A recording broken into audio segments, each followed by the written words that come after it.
Pois o próprio Filho do Homem não veio para ser servido, mas para servir e dar a sua vida em resgate por muitos.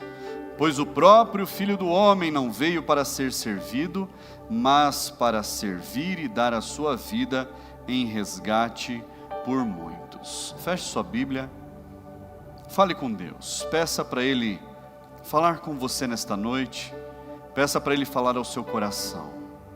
Senhor, essa é a Tua palavra, meu Deus, fala com cada um que aqui está, Pai, fala, meu Deus, com a minha casa, minha família, com aqueles, meu Deus, que de casa nos acompanham, meu Deus, sê conosco nesta noite, Pai, que seja aquilo, meu Deus, que o Senhor quer falar a cada vida, a cada família, a cada lar, nesta noite, Pai, que a Sua palavra venha nos transformar a cada dia, Senhor, e a cada momento, para melhor, ó Pai, para vivermos a plenitude daquilo que o Senhor tem reservado para nós, como família, Pai. Em nome de Jesus, nós Te louvamos e Te agradecemos. Diga amém, igreja.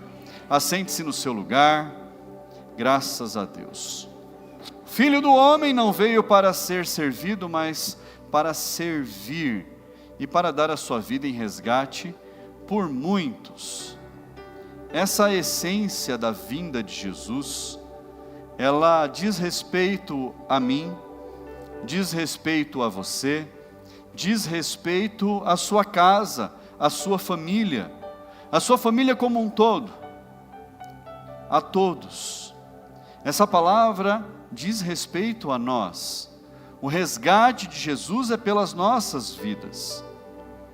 E Deus, Ele quer salvar a sua família. Deus, Ele quer ver a sua família toda resgatada.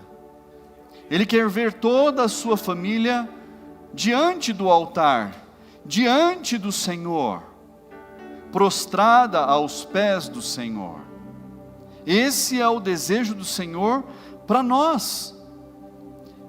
O preço que Jesus pagou pela minha vida e pela minha família, pela sua vida e pela sua família, foi o mais alto preço de todos.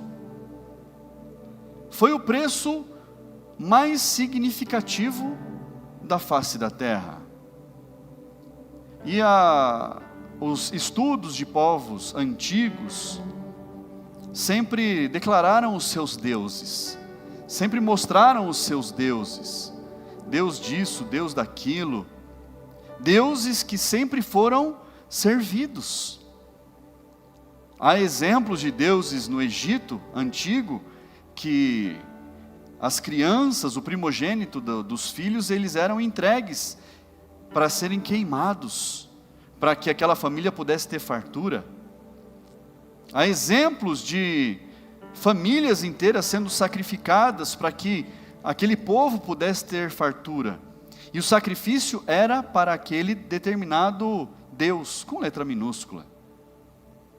Eram tantos os sacrifícios. Esses deuses, eles precisavam ser servidos. Eles precisavam ser alimentados com sacrifício. Eles precisavam ser alimentados com sangue. Eles precisavam ser alimentados com o suor humano.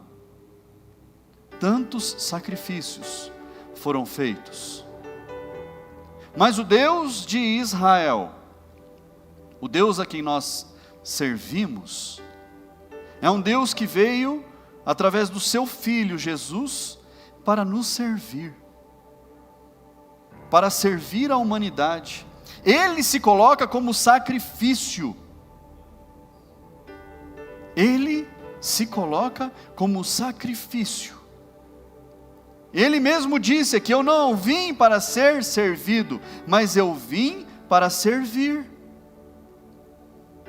Desde a antiguidade nunca se viu, nunca se ouviu falar de um Deus que serve, de um Deus que abençoa, de um Deus que não quer apenas ser servido, mas Ele quer abençoar o seu povo.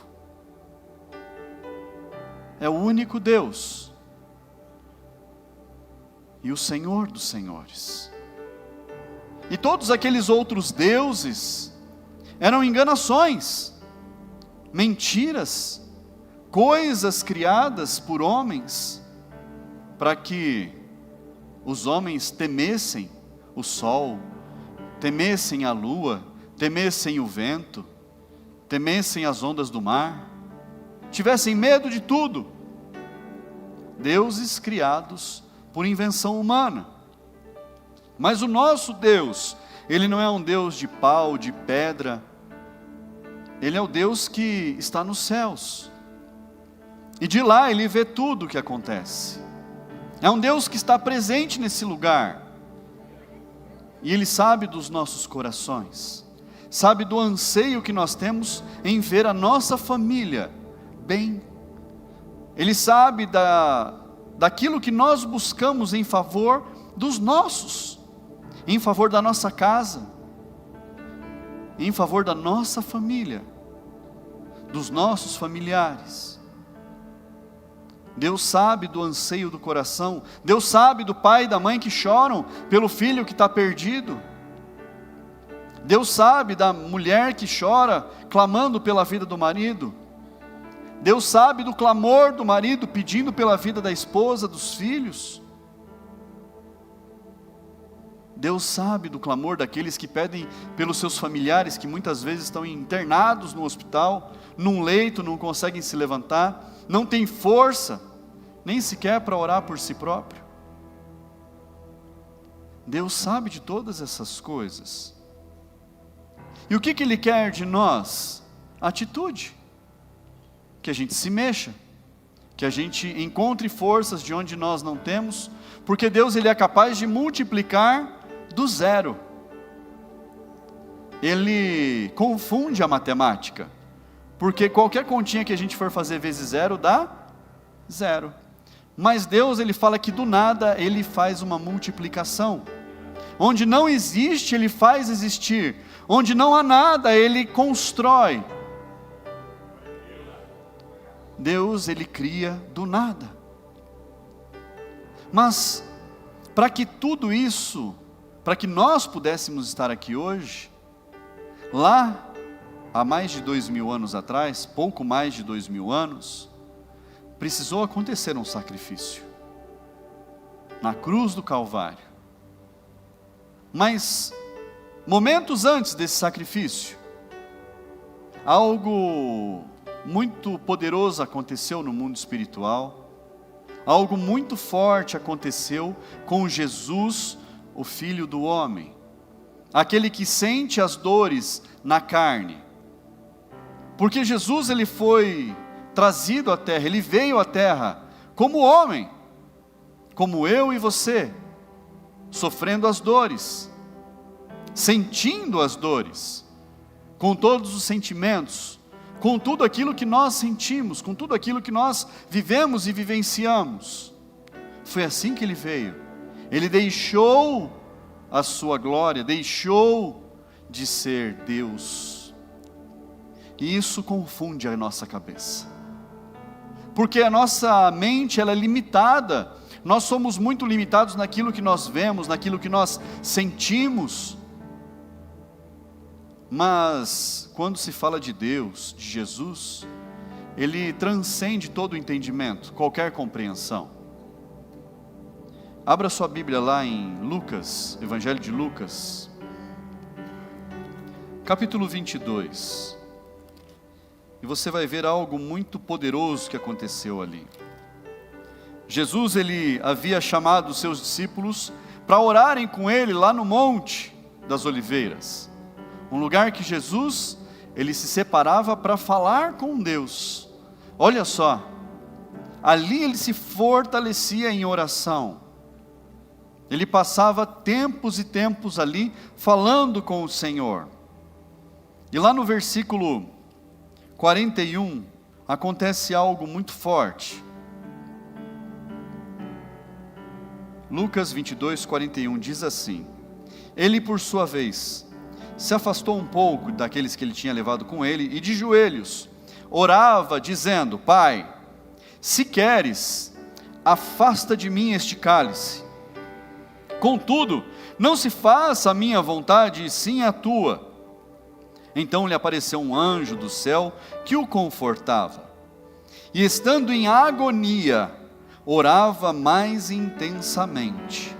E aconteceu que o suor dele se tornou como gotas de sangue caindo sobre a terra. Somente até aí. Jesus em oração, porque ele sabia o momento que ele ia passar. Jesus foi falar com o Pai, porque ele já sabia o que viria pela frente. As humilhações, os açoites, o caminho até a cruz, até o lugar da crucificação, e o momento da crucificação, e aquele período todo que ele passaria até a morte. Jesus sabia todas as dores que ele ia sentir. Além das dores na carne, no seu corpo, ele sabia o que seria despejado sobre a vida dele. E a palavra de Deus diz que os pecados do mundo, as transgressões do mundo, seriam lançadas todas sobre ele. E o que isso quer dizer? Quando alguém pecava, no tempo antes de Jesus, precisava ter derramamento de sangue, precisava ter sacrifício. Por quê? Porque tinha que ter morte, porque o pecado gera morte, o pecado gera morte nas nossas vidas, o pecado produz morte dentro dos lares, o pecado produz morte dentro das famílias. Então, um animal era morto, o sangue daquele animal era derramado, para que não houvesse morte nas famílias. E Jesus, ele veio como o sacrifício completo, o sacrifício perfeito, para que nós pudéssemos ter uma vida.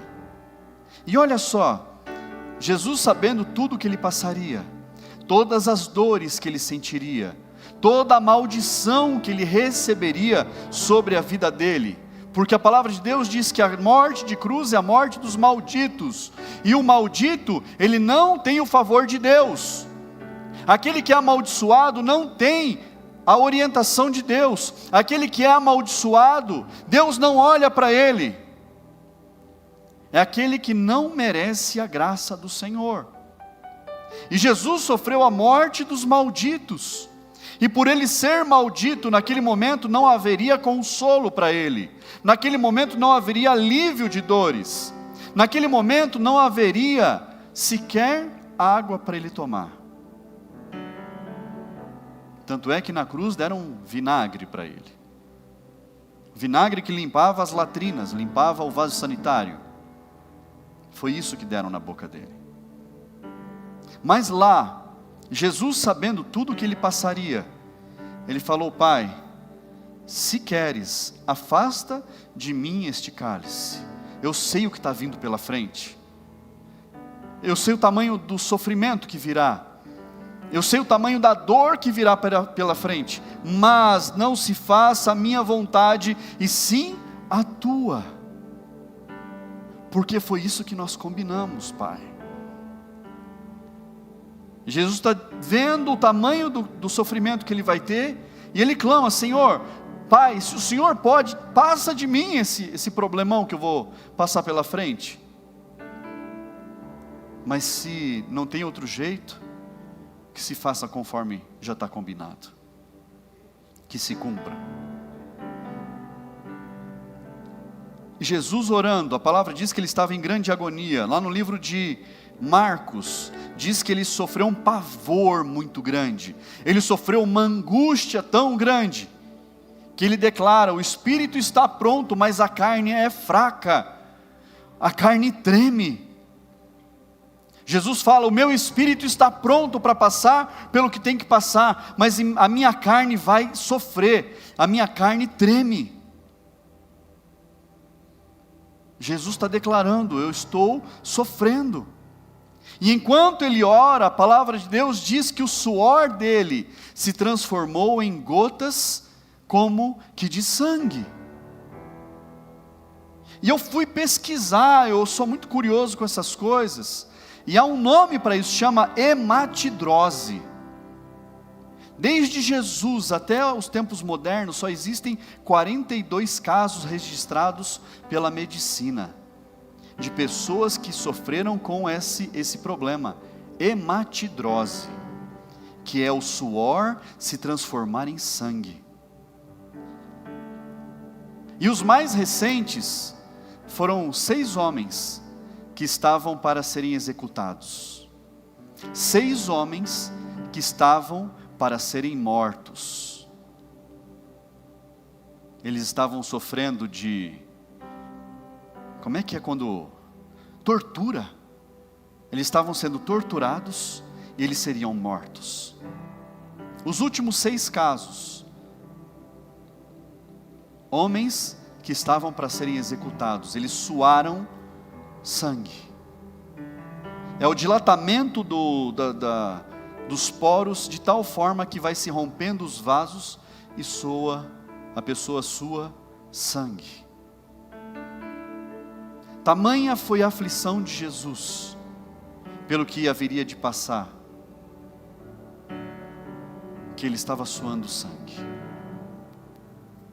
Tamanha foi a dor que ele previu. Ele não estava preso, ele não estava acorrentado, ele estava livre, orando.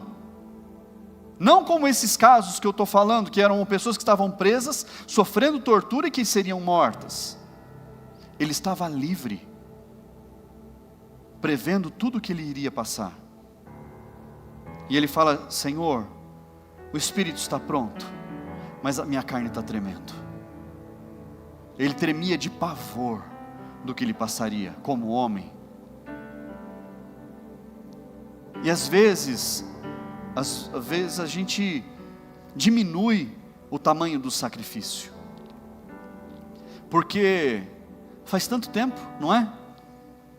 Já passou tanto tempo, e a gente diminui o valor desse sacrifício. Mas se coloque no lugar, se você tivesse uma missão dessa, e você não pudesse voltar atrás. Se um filho seu tivesse uma missão dessa, e você não pudesse socorrer, olha o tamanho do sacrifício.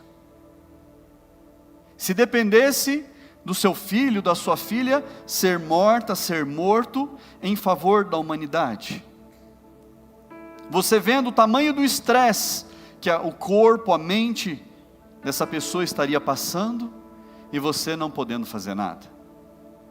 Você não podendo tomar uma atitude. E qual foi a atitude de Jesus? Ele vendo tudo o que aconteceria, ele orava mais intensamente. E quando os problemas vêm sobre nós, como é que a gente age? Será que a gente tira a força de onde não existe e ora mais intensamente? Ou vai que nem não sei o que, para o canto chorar, temendo o que vai vir? Jesus, ele em agonia, em extremo pavor, ele orava mais intensamente. Nós precisamos intensificar nossas orações. Nós precisamos orar mais. E quando eu falo de orar mais, é você tirar tempo de oração. Jesus tinha um lugar que ele gostava de ir para orar. Ele se separava das multidões e ele ia para orar. Porque se ele estava dentro de uma casa, tinha gente. Se ele estava em qualquer outro lugar, tinha gente. Quando é que não tinha gente?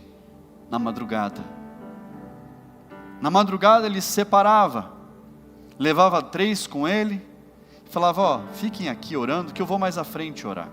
Eu vou ter o meu particular com o Pai.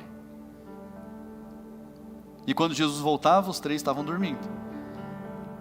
Mas a palavra diz que eles dormiam de infelicidade, porque eles sabiam, Jesus já havia falado para eles o que aconteceria. Mas veja só, Jesus ele passa toda aquela madrugada em oração, toda aquela madrugada buscando forças do Senhor. E lá no livro de João, no capítulo 18, você não precisa abrir, mas você pode ler depois em casa. Diz que quando os soldados, eles estavam cercando o lugar onde Jesus estava, e eram muitos soldados, e eles gritaram: é você o Jesus?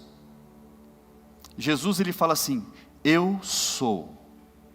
Naquele instante, todos os soldados, eles cambaleiam para trás e caem todos ao chão.